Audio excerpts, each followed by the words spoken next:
Tihar jail থেকে জামিনে মুক্তি পেয়ে কলকাতায় পৌঁছলেন দাপুটের তৃণমূল নেতা অনুব্রত মণ্ডল। মঙ্গলবার ভোরে দিল্লি থেকে বিমানে কলকাতা বিমানবন্দরে এসে পৌঁছন তিনি। সঙ্গে ছিল তার মেয়ে। কলকাতা বিমানবন্দরে তাকে স্বাগত জানানোর জন্য দলীয় সমর্থকদের ভিড় ছিল চোখে পড়ার মতো। ১.৫ বছর পরে তিহার জেল থেকে মুক্তি পান অনুব্রত মণ্ডল। দিল্লির রাউস এভিনিউ আদালত থেকে শুক্রবার জামিন দেয়। 2022 সালের 11ই আগস্ট গরু পাচার মামলায় বীরভূমের নিচুপট্টি এলাকার বাড়ি থেকে অনুব্রতকে গ্রেপ্তার করেছিল সিবিআই। 2023 সালের 21শে মার্চ থেকে তিহার জেলেই বন্দী ছিলেন তিনি।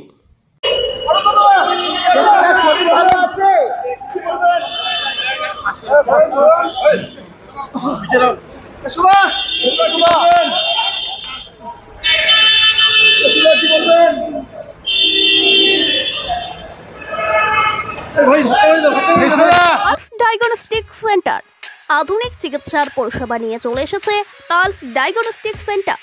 এই ডায়াগনস্টিক সেন্টারে সমস্ত রকমের রক্ত পরীক্ষা থেকে শুরু করে মহিলা দ্বারা ইসিজি এর সুবিধা থাকছে পালস ডায়াগনস্টিক সেন্টারে। আইএসও সার্টিফিকেট এবং এনএবিএল প্রাপ্ত ল্যাবরেটরি থেকে সমস্ত রকম রক্ত সহ বিভিন্ন পরীক্ষা করানো হয়। অতি অল্প খরচে বিভিন্ন রকম রক্ত পরীক্ষার সহ ইসিজি এর সুবর্ণ সুযোগ থাকছে এই ডায়াগনস্টিক সেন্টারে।